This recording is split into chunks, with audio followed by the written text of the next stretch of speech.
조갑제 TV 시청자 여러분 안녕하십니까?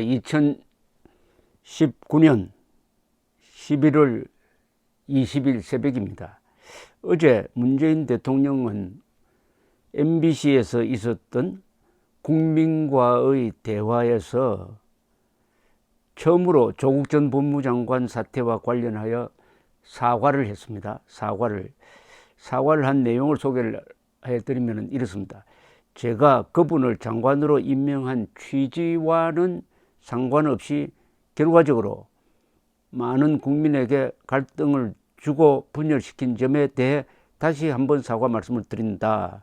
다시 한번 했는데 그 전에도 사과를 했다는 이야기인데 그 전에 사과인지 아닌지 기억이 안 날 정도로 딱 부러지게 이야기하지 않았습니다.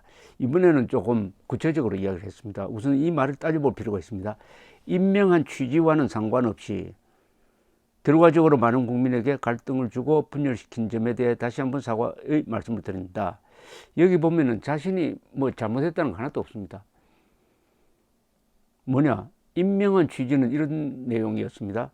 이렇게 소개를 했어요. 조국 씨는 법과 원칙의 소신가다.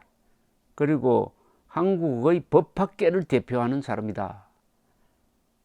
이렇게 이야기를 했는데 드러난 조국과 그 일족의 정체는 완전히 딴판이었습니다. 그러니까 비리 백화점이 아니라 불법 백화점이었습니다. 정경심 씨에 적용된 그 범죄 혐의가 보면은 뭐 횡령 그리고 업무 공무 집행 방해 그리고 위조 증거 인멸 이런 게 수두룩하고 또 조국 씨 동생에 대한 혐의는 뇌물수수에다가 범인을 해외로 도피시키려고 했다든지 아니면 부인과 위장 이혼을 했다든지 하는 또는 소송 사기를 했다든지 하는 이런 건데요. 이게 이렇게 임명한 취지와는 관계없이 상관없이 결과적으로 이게 무슨 말인지는 모르겠습니다. 이렇게 이야기했어야죠. 내가 잘못 판단을 했다. 그런데 나중에 언론 보도와 수사를 통해서 보니까 내가 알고 있던 사람하고는 완전히 딴판이었더라. 나의 정보 판단 미스에 대해서 사과한다. 이렇게 이야기를 해야 되는데 임명한 취지와는 상관없이 결과적으로 많은 국민에게 이게 무슨 말입니까? 여러분들이 한번 한국어를 다 아실 테니까 임명한 취지와는 상관없이 결과적으로 많은 국민에게 갈등을 주고 그럼 국민에게 갈등을 주고 분열시킨 점이 잘못된 겁니까? 아니면은 그런 갈등을 주고 분열을 시키는 원인 제공을 한 조국 씨를 임명한 게 잘못입니까? 조국 씨 임명이 잘못됐다는 말 하나도 없습니다. 갈등이 일어나고 분열되었다는 점이 사과할 일이고 그러니까 이건 사과가 아닙니다. 이런 사과는 또 다른 논란을 빚습니다. 사과는 깨끗하게 해야 됩니다. 깔끔하게 해야 됩니다. 상대가 요구하는 거 플러스 알파를 해버려야 됩니다. 그렇게 해야 그 사과 한 번으로 잊어버리는데 이거는 그러니까 아무리 읽어도 이 말이 무슨 말인지 모르겠어요. 한국어를 이렇게 어렵게 합니까?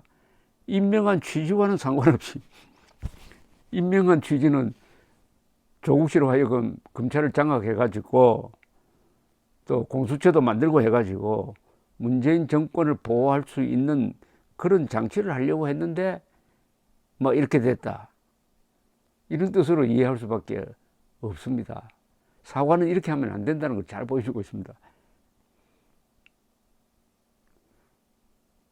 인사 문제는 참으로 곤혹스럽다. 여러 번에 걸쳐서 국민의 눈높이에 맞지 않다는 비판을 받고 있어서 굉장히 송구스럽다는 말씀을 드린다. 아니 거슬러 올라가면은 조국의 문제점은 언론의 보도에 의해서 산더미처럼 쌓여 있었고 그것을 보다 못한 검찰이 전면적 수사를 해가지고 그 혐의가 다 드러나고 있었습니다. 이번에 언론이 정말 정확한 보도를 했습니다. 이렇게 심각한 사안에 대해서 이렇게 정확도가 높은 보도를 한 적이 없어요. 그런 점에서 한국 언론은 상당히 자랑할 만합니다. 이번만은 과거에 박근혜 전 대통령 탄핵 사태 때는 오보를 쏟아내었는데 이번에는 정말 정확한 보도를 해가지고 이번에 검찰 공소장을 보면은 정경심 공소장을 보면은 그동안에 언론이 보도한 게 거의 대부분이 사실로 확인이 됐어요. 그런데 어떻게 했습니까? 문재인 정권이 방치가 아니죠. 방조하는 가운데 이 민주당 정권과 문재인 지지 세력이 들고 일어나가지고 윤석열 검찰총장 한때 자신들의 총아이기도 했던 검찰총장을 몰아붙이고 군중이 밤에 야간 시위를 해서 검찰청으로 몰려가고 하는 이런 상황이 조성된 거 아닙니까? 그러면은 문재인 대통령은 윤석열 총장에게 사과했어야 합니다. 그리고 사과만 하면 됩니까? 이해찬, 유시민 이런 사람들이 잘못되었다라고 꾸짖어서 해야 되죠. 이렇게 두루뭉실하고 넘어가면 이걸로 막 해결이 됩니까? 그리고 이게 한두 번이 아니잖아요. 그리고 임명을 안 했어야죠. 9월 달에 임명을 안 했어야죠. 임명하면서 뭐라고 했습니까? 거기에 대해서는 왜 해명을 안 하죠? 아직도 본인의 비리가 밝혀진 적이 없다 했어요. 본인의 비리가 언제 지금도 본인의 비리가 밝혀진 적이 없다고 할 겁니까? 지금 검찰에 출두해가지고 묵비권을 행사하고 있는 이 마당에도 그러니까 아직도 재판 확정 판결이 나오지 않았으니까 본인의 비리는 밝혀진 게 없다, 확인된 게 없다. 지금도 그렇게 할 수가 있어요, 말은. 자, 이렇게 해놓고 말이죠. 그 다음에 검찰개혁을 갖다 붙입니다. 아니, 검찰개혁은 어떻게 하는 거냐? 윤석열 총장식으로 하는 게 검찰개혁입니다. 권력으로부터 독립된 수사를 오랜만에 했어요. 그러니까 이렇게 해야죠. 검찰개혁, 더 볼 것 없다. 윤석열식으로 하는 게 검찰개혁이다. 이렇게 이야기했어야 됩니다. 윤석열 총장이 모범을 보였다. 앞으로 산권력을 내가 수사하라고 했더니 그렇게 했다. 잘했다. 이렇게 하면 끝납니다. 그러면 검사가 용기 백배 해가지고 좌고우면하지 않고 오로지 사람을 보지 않고 그 사건을 따라가서 부패한 사람들을 응징하는 거죠. 그런데 뭐라고 했느냐? 이번 기회에 검찰개혁의 중요성이랄까 절실한 점이 다시 부각된 건 한편으로는 다행스럽다. 이게 또 무슨 말입니까? 아니, 그러면 검찰개혁의 뭐 이렇게 해석하면 됩니다. 아, 역시 정권이 검찰을 장악하려고 하는구나. 그러니까 이번 기회에 대통령 나부터 앞으로 검찰총장 임명하는 권한을 내 스스로 포기하겠다. 별도의 독립기구를 만들어야 된다. 이렇게 이야기하면 몰라도 말이죠. 그런 취지가 아니지 않습니까? 검찰개혁의 중요성이랄까 해놓고 검찰개혁은 검찰의 정치적 중립성이 제대로 확보되어야 한다. 그런데 정치적 중립을 하려고 하니까 그렇게 떼거리로 몰려가지고 그 윤석열 검찰총장 압박하고 더구나 법무부가 검찰의 힘을 빼는 검찰이 수사를 하면 일일이 법무부 장관에게 보고하도록 하는 이런 걸 개혁안이라고 해서 지금 올려놨다는 거 아닙니까? 문재인 대통령은 윤석열 총장에게 사과하고 검찰개혁에 대해서는 말을 하면 안 됩니다. 검찰개혁을 방해해온 세력 아닙니까?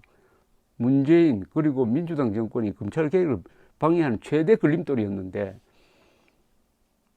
지금 검찰개혁하면은 그건 검찰개혁이란 말이 아니라 검찰 장악이란 말이죠. 검찰 장악하겠다는 거 아닙니까? 검찰의 중립성이 보장될수록 검찰에 대한 또 이런 말을 합니다. 검찰개혁은 검찰의 정치적 중립성이 제대로 확보되어야 한다. 그럼 지난 2년 동안에 충분히 중립성을 확보할 수 있었는데 그때는 왜 안 했죠?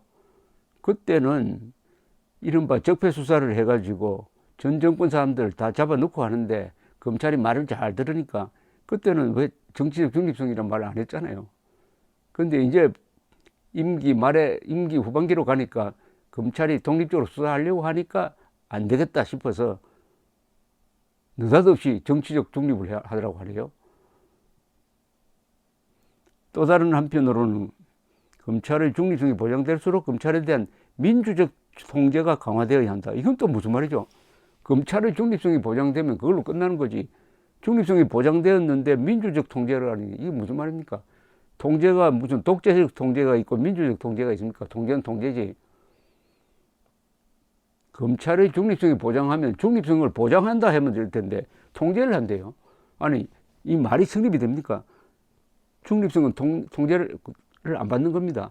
그런데 중립했다고 해놓고 그 다음에는 민주적 통제를 한대요. 민주적이든지 독재적이든지 통제는 통제니까 이것은 결국 검찰의 중립성을 보장하지 않겠다. 검찰이 마음대로 수사하지 못하도록 다른 장치를 가지고 있겠다 이럽니다. 검찰이 잘못했을 때 책임물을 공수처도 반드시 필요하다. 이제 본색을 드러냈습니다. 검찰이 잘못했을 때 책임을 물을 공수처, 검찰이 수사를 잘못하면 법원이 바로잡습니다.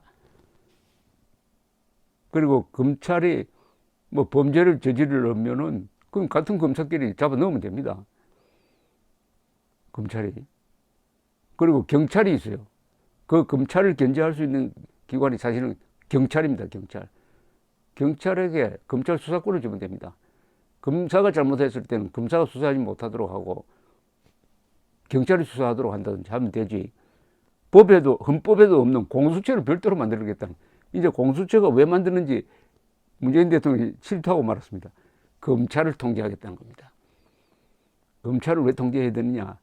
임기 말에 가면은 검찰이 반드시 주인을 묻니다. 즉 대통령과 그 일가를 수사를 합니다. 그렇게 해야 검찰이 자신의 권위를 회복하게 됩니다. 전반기는 정권의 도구, 정권의 하수인, 그러나 후반기는 정권의 칼을 겨눌 수 있는, 이게 한국 검찰이 무서운 점입니다. 이걸 너무나 잘 아는 문재인 씨는 후반기의 정권 보위를 위해서 헌법에 없는 공수처를 만들겠다고 하는데 이걸 검찰 개혁이라고 합니다. 검찰 장악을 위한 거죠. 그리고 이것은 군 장성까지 수사하도록 만들어 놨으니까 정권 수호를 위한 사조직 하나 더 만들겠다는 겁니다. 그런데 이런 이야기를 하면서 앞에 내세우기를 조국에 대해서 사과한다고 해놓고 사과하는 마음은 하나도 없습니다.